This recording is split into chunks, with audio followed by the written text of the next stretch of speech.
Hey everyone, it's good to see you guys. I'm excited to be here. Today we're going to get into the 5 stages of relationship. One of the things that I love about understanding and having frameworks to understand your experience is it gives the mind a sense of calmness whenever life starts changing up on you. I've noticed in my own work, in my coaching work, and even in my own life, that sometimes we can start to feel really nervous or shaky or unsettled when we're moving into territory that we've never explored before. And many of the times in relationships, what I see with people is that's exactly what happens. They don't know when they're moving into another deeper stage of the relationship or when they're in deeper territory. And so what ends up happening is they start backing out and they start closing off because they're scared, because they're in new terrain that they've never been in. I was just on a coaching call the other day with a client, and she was sharing with me that she didn't know what was happening in the relationship. And I said, have you ever made it this far? And she said, no. I said, great, that's wonderful. You're in a deeper space within your relationships. So it's normal to feel a little bit scared and like you're in territory that you've never been before. So if we can understand what stage of any relationship that we're in, I think that gives us a lot more peace when we navigate new terrain. Anything in life, I'm going to bring up my little whiteboard here. Anything in life, whenever we're going into new territories, we're going to get scared. And that's perfectly normal. We're going to feel unsettled because it's territory that we've never been into. And that's perfectly okay. So in this video, I'm going to share with you the 5 stages of relationship, how to work with each stage and how to understand what stage you're in. So when you get to a place where something's coming up and you're not sure what's happening and your mind's trying to figure out what exactly is going on, you can tell yourself, oh, I'm just entering into this phase or stage of the relationship and I don't have to get worried or concerned. I've seen individuals get into a deeper part of their relationship and then back out because it was foreign territory to them. They've never been that deep and it was really scary. And so the best thing that we could do is recognize when we're in a deeper part of the relationship. And some people will be able to make it through all 5 stages and they'll get to the commitment phase of the relationship, which is the last portion, and others will only make it to stage 1, 2, or 3. But really, when we understand what stage we're in, everything gets a lot easier. So there's 5 stages in any single relationship. And so I'm going to bring up my whiteboard here and just share with you guys exactly how this works. So the first stage of any relationship is the infatuation phase. So the infatuation phase is that phase where it's the honeymoon phase. Everyone's really familiar with this. Everything feels good. It feels easy. That person can do no wrong. You see them as just perfect in every single conceivable way. And that's really not true to actual reality. But because we have a lot of dopamine and there's a lot of oxytocin, those are the 2 chemical. Oxytocin is responsible for bonding. So whenever we touch people, that allows us to bond more. And then dopamine is responsible for going out there and creating more. And so whenever we have those dopamine releases and oxytocin releases in the beginning of a relationship, we tend to perceive the person as they can't do anything wrong. And we only look for connections. We only look for parts of the relationship that strengthen the bond. Does that make sense? So the first phase is always the infatuation phase. And that phase is all about you're perfect. Oh my gosh, we're meant to be together. Oh my gosh, we're so alike. We have so many similarities. And that's a great stage to be in, but obviously it's only the beginning of it. And sometimes I'll see individuals, I've coached individuals who as soon as they get out of that stage, as soon as they get out of the infatuation stage, they stop and they break up with the person because once they get into the next stage, which is the reality sets in stage, okay, we actually have a lot of differences here, then people start backing backing away. They're like, wait, you were this perfect person, but then obviously in any relationship, true relationship, you're going to see the good, bad, the ugly, all aspects of it. And we'll get into the later phases as we go deeper into this video. But some individuals I've seen never even make it past the infatuation stage. They go into the infatuation. Hey, Michelle, good to see you. They get to the infatuation stage, and then they just stay there. They don't even go past that. They start getting into the second stage with number 2, which is reality kicks in. And that's where you start seeing the other sides of the individual. You start seeing the good, the bad, the ugly. And this is great because now you can actually develop true intimacy, because true intimacy is beyond those judgments. It's beyond those discriminations. It's beyond any critical thinking that you might have of the other person, that's still accepting them. But I've seen individuals who, as soon as they get into that second phase, the not so reality phase, and that's usually where the first conflicts start to come up. Then they start saying all the reasons why this person isn't right for them, why the relationship would be bad long term, and that's when they back out. And so the stage 2, I've coached a number of individuals who just hop from one person to the next, to the next, to the next, looking for that stage 1 infatuation, and have expectations that it's going to be at stage 1 infatuation all the time, which is not realistic at all. True intimacy obviously goes beyond that. So the first stage is this infatuation, the infatuation stage, and all that's about is just really seeing the person not as who they are, but seeing them as who you want them to be. There's a lot of projection involved, and there's a lot of subconscious searching as to, oh, is this person perfect? Are they my soulmate? Am I going to be with them forever? So it really comes down to recognizing when you're in this stage. So when you go into stage 2, you don't feel so overwhelmed. It's so important to recognize when we're going into different stages of relationships, because if we don't, what happens is we start to doubt the relationship or doubt what's happening, and then we back out. So stage 1 is always infatuation. I'm gonna put this infatuation, right? So everything is perfect. Stage 2 then is reality sets in. Reality sets in. What's stage 2 about? Really, stage 2 is just about seeing the other person beyond projection. So we're in the infatuation stage. This is what we have. There's a lot of, I'm going to put, what's a better way to put this? Projection, I guess. That's a great word for it, because that's what it is. So in the first stage, we're going to put projection.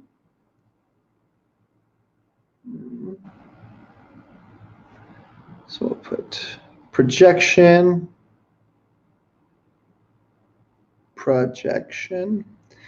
And then in the second stage, idealism. So we'll put projection and ideal.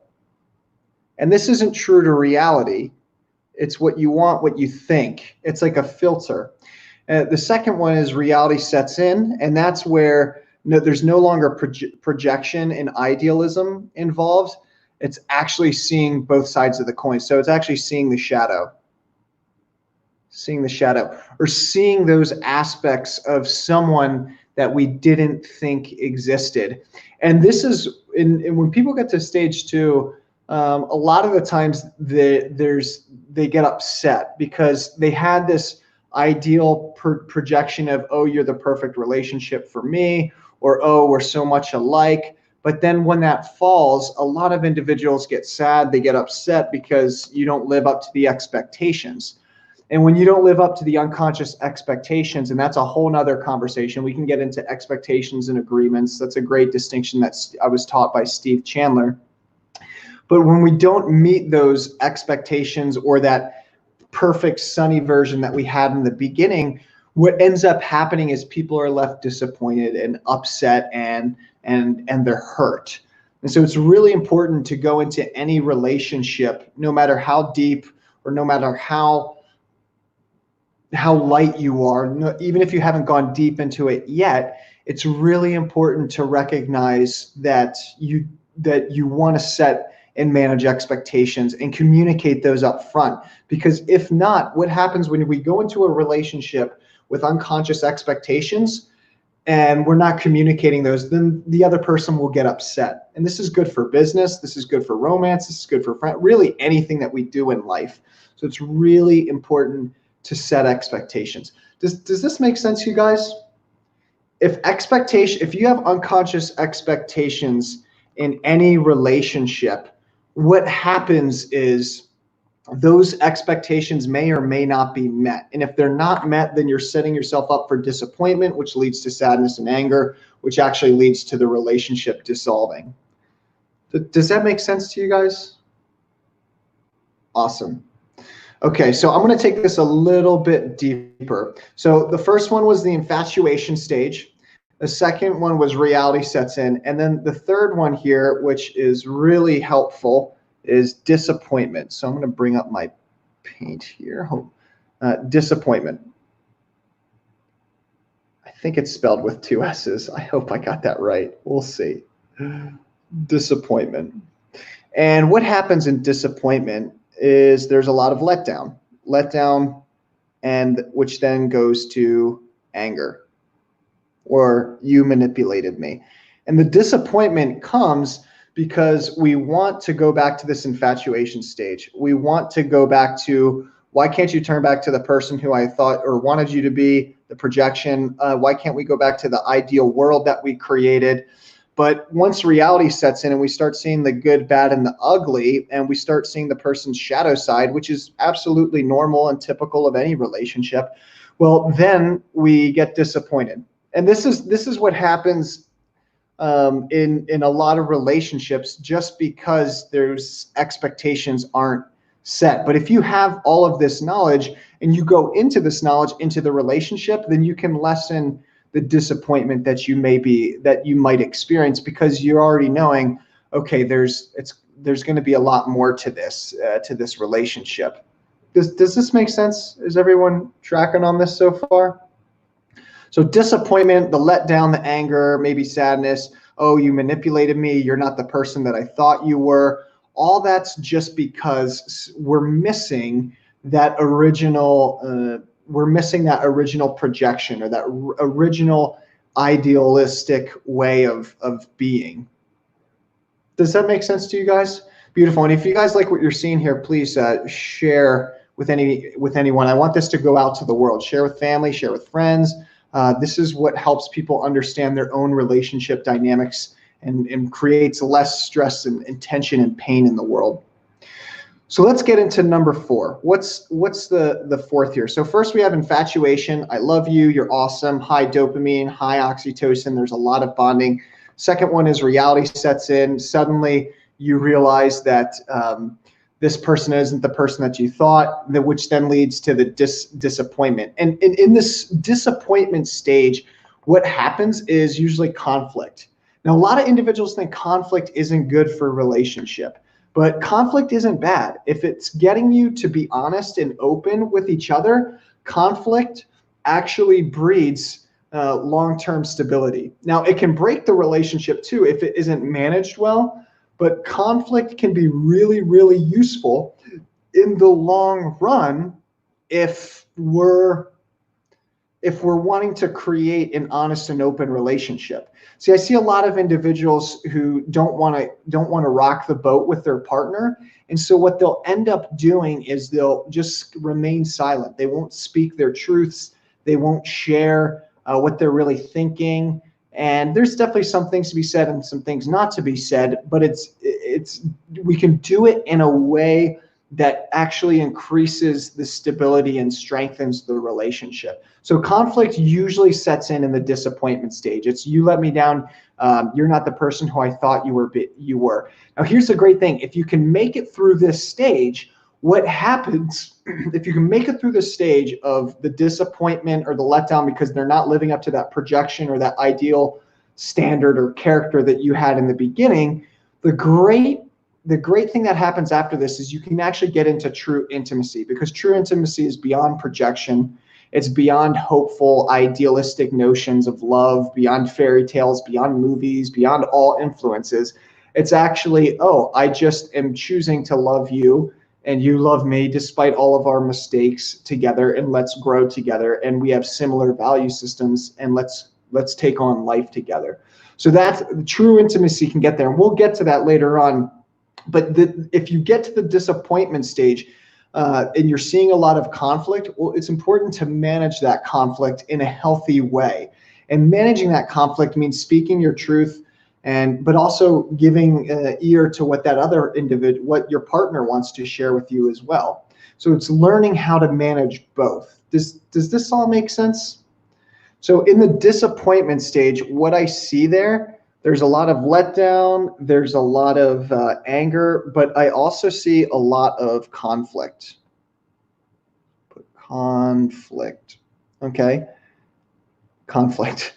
And that's okay, that's typical, but note here that if you can hold out and if you can see this person for who they really are, if you can see them through the eyes of the heart, then that conflict can actually strengthen the relationship.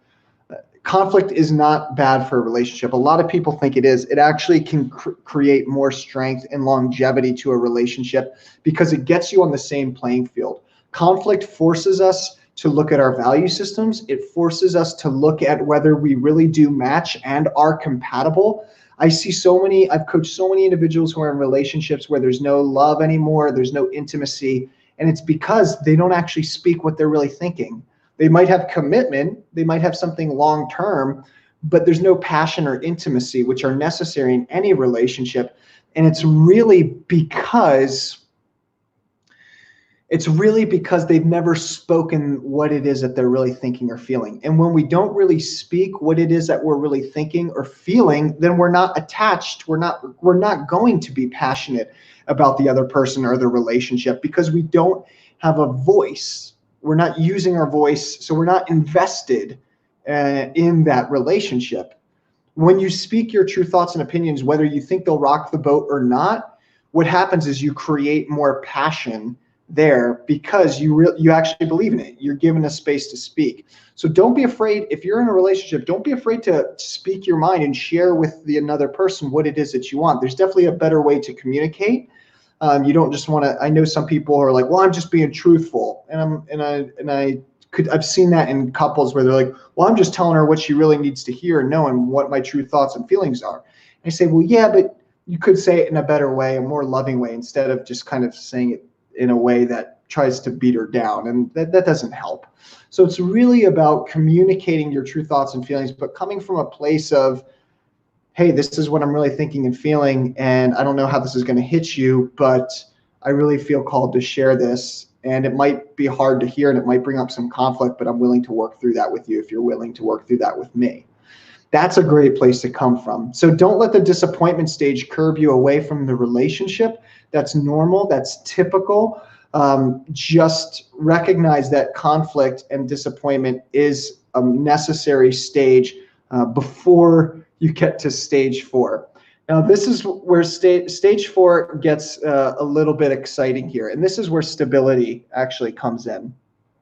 Stability. And the reason why stability comes in and why stability is so powerful after you've had all this is because now you actually see each other for who you really are. So your cards are out. So I'll put true seeing. True seeing. You actually see that other individual for who they really are. So here we have in the first phase, we have infatuation. You should be perfect. I love you. You are perfect. There's all this idealistic notions of love and romance and everything's fine. A lot of oxytocin and dopamine going around in the brain. And we have reality sets in where we start seeing that other person's shadow. It starts slipping through. And then we hit the disappointment stage. Oh my gosh, you are not the person who I thought you were. I am let down. I'm disappointed. I'm upset. There's more fighting. But if you can hold out through the disappointment stage and the conflict stage, then you can come into the stability stage. And the stability stage is great because now you actually see the person for who they really are. You've seen their shadow, you've seen the good and the bad. You no longer hold them to these idealistic notions and projections. That's really scary. That's a hard thing to live into. I've coached couples, I've even coached kids before, and whenever someone who we love holds us, hey Robin, whenever someone we love holds up something like an ideal to live into, that can be really hard. And like, I see it with kids all the time. Sometimes when I've coached at least 6 kids at this point, and every time they share with me the pressure their parents are putting on them to be something that they don't want to be, and they actually get more upset. So conflict actually increases. Conflict actually, when we hold people up to these projections that we have and hold them up to these ideal standards, we create more conflict because that other person doesn't want to be held up to something that they're not. That's exhausting. And that's really, really hard. What true love and true intimacy is seeing a person for who they really are, seeing the stage of development that they're at, and not holding them any higher and just accepting them they are the way that they are. So many of the times I see in relationship, individuals are just, they hold people to a standard that no one wants to be held to. And we can do this out of love. I was just talking to a client the other day. She's in a relationship and she was trying to change her boyfriend and make him better. And she says, well, I really love him and I want him to be better. And I asked her, I said, do you want him to be better for you? Do you want him to be better for himself? And she was like, well, I want him to be both. I want him to be better for himself, but I also want him to be better for me and the relationship. And I said, that you can't, that's not love. That's not true intimacy. True intimacy and love is seeing a person's capability, seeing who they really are, and just accepting them for that. And that's it. And once you come from that space, people will feel that. And ironically, once you're in that space, you will grow. You will grow a lot faster. That human being will grow a lot faster. That's all we need. A lot of times parents and people in relationship, because we've been conditioned by society and our environment, we think that if we don't just love a person for who they are, if we don't just accept them who they are, not try to change anything about them, that they're just going to get worse. And some people really do. But if that's the case, you don't want to be with that person. Maybe you do. Maybe you're fine being stagnant and where you're at, and that's perfectly okay as well. But that's something that you need to work out in the expectation phase of the relationship, which comes when reality sets in. Is this making sense, you guys? And guys, if you have any questions here, feel free to share as we go deeper into this. So we have infatuation, reality sets in, disappointment, and then stability. And stability is created by actually seeing that person for who they really are, seeing the truth of the situation they're in, seeing where they're at, seeing what's going on for them, what's happening. Stability is that stage where there's no more illusion anymore. You're not holding them to some ideal standard that they get mad and upset at you for because you're holding something above them. Like, no one wants to live into an ideal standard. So many people are doing that in the world, and they don't even realizing that they're not following their own path. They're living into their parents' ideas for them. And that's not actually living your own life. So stability comes in when we find someone who just accepts us and loves us for the way that we are, and they don't hold any projections over us. They don't hold any ideals over us. They just see us for who we are, and they love us, and that's it. And so that's a great place to be. And then finally, the fifth stage here, and this is really where everyone wants to get to. I'm going to have to scroll down a little bit here. The fifth stage is true intimacy. True intimacy. And that's where, in that stage, you're really just living. There's commitment. You're actually in a committed relationship. You've committed to one another. I commit to you no matter what, you commit to me. And true intimacy is where most people actually want to get to, because True intimacy is feeling safe. Most individuals never get to true intimacy. They stop at those earlier stages. They stop all the way up here at maybe at infatuation or disappointment. A lot of people stop here. A lot of people, I'm going to put a little like stop here. Stop. A lot of people stop at disappointment because they think that their partner isn't living up to that standard anymore. But really, if you want to get into true intimacy, the way that we do that is we work through the disappointment of, okay, I projected onto you who you wanted to be. You projected onto me who you wanted me to be. And we both got upset and angry at each other because we're holding each other up to false standards. And then number 4 is where the stability comes in. Okay, I'm going to keep this. Once we work through that, we work through that conflict, I actually see who you really are, you see who I really am. In that stage, there's a lot of vulnerability. So I'm going to put vulnerability.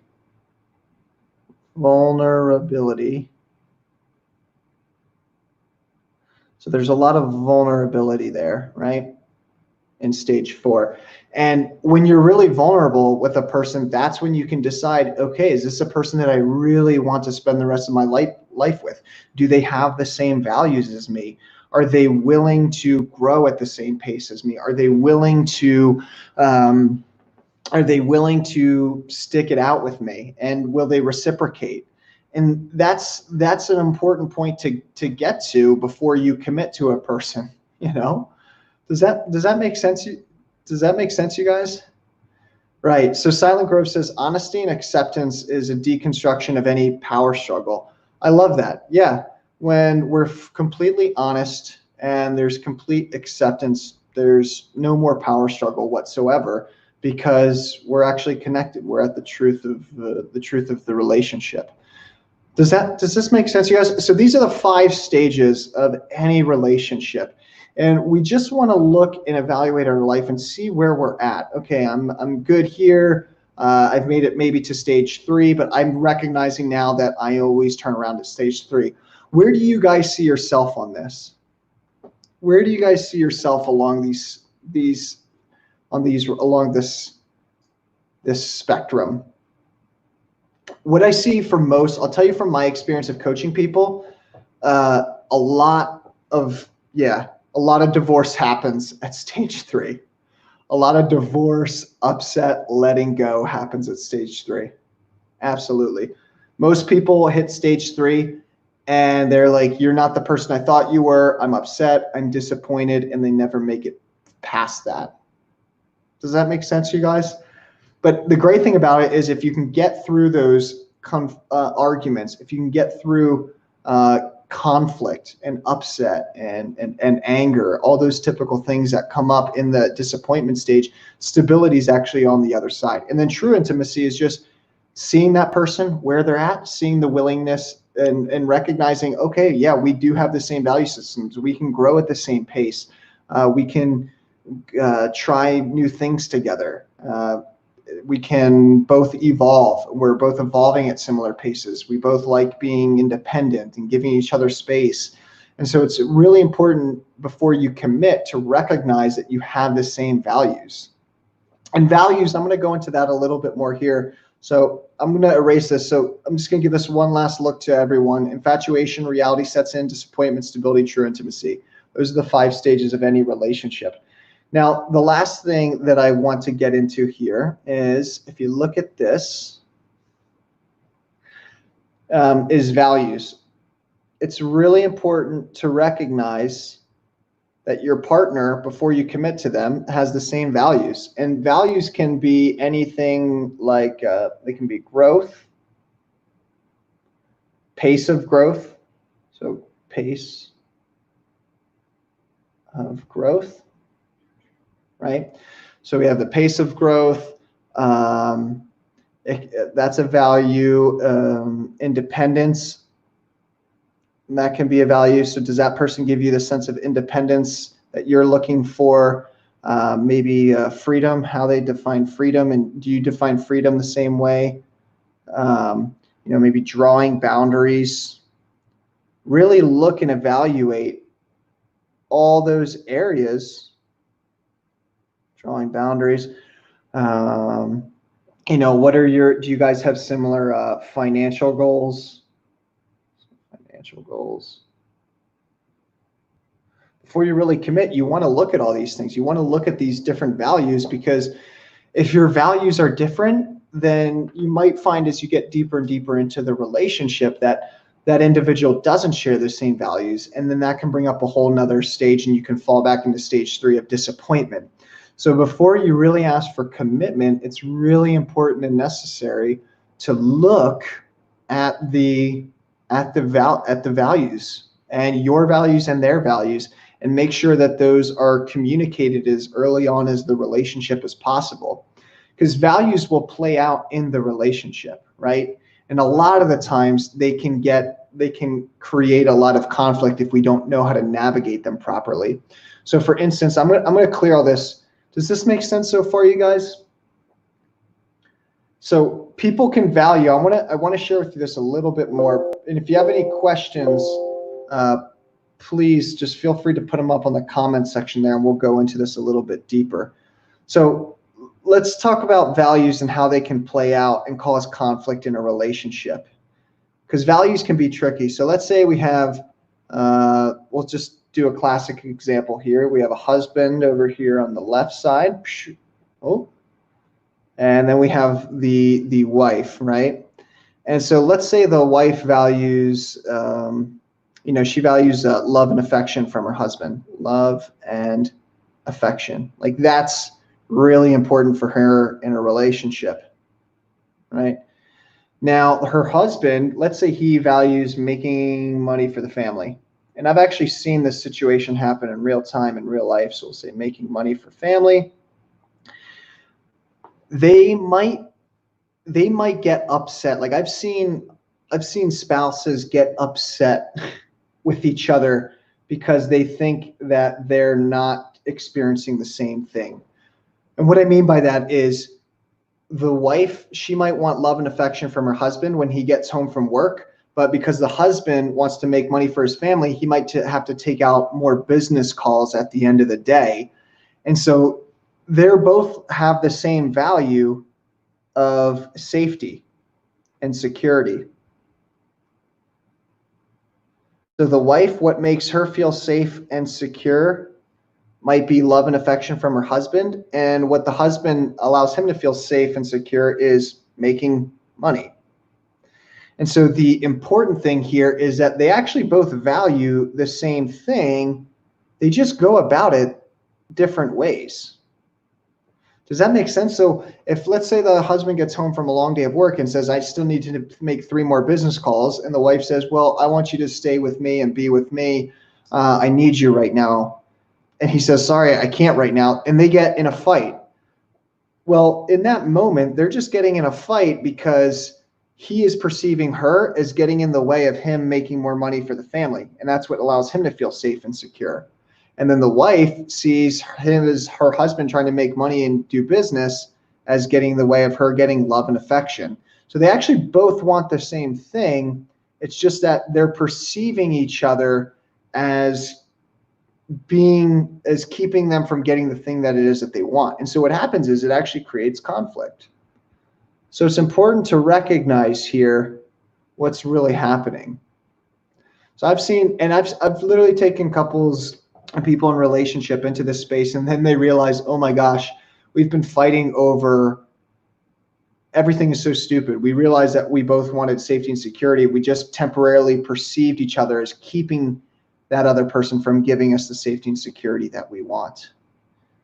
So it's really, really important here to recognize how conflict actually happens in relationships. Most of the time, people will have the same values, but they'll still get in conflictual situations because the way that it's happening. Does this make sense, everyone?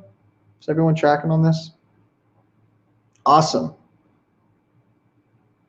Great. Beautiful, guys. That's all I have for this time. Thanks for joining me for the live. If you like this, please share with any family or friends. Allow it to go out. Also, if you haven't yet, please check out my Sacred Relationships series that I'm running with Laura. That's really exciting. Laura and I have been doing this for the last 3 weeks, and we're doing the Sacred Relationship series that's teaching individuals how to relate better, how to connect better, and how to have healthier, more loving relationships. If you have any thoughts on this, please feel free to share them. If you have any questions at all, feel free to share it in the comment section or reach out to me. I'm going to you can look in the YouTube description box. Right there in the description box, you'll find where you can sign up for the web series if you haven't already. And also, Laura and I will be doing our next interview on the 18th. So 6 days from now, we're going to do an interview with Lindy. She's got over 100,000 subscribers on her YouTube channel as well. She's got some really great content there. So if you like what you've been seeing so far in the Sacred Relationship series, definitely stick around for that interview. And we got some more good stuff there. Beautiful. That's all I have for this time. Thanks for joining, everyone. And I will talk to you soon. Have a wonderful day. Bye, Samira. Bye, Michelle. Bye, Robin. See you, Jeff.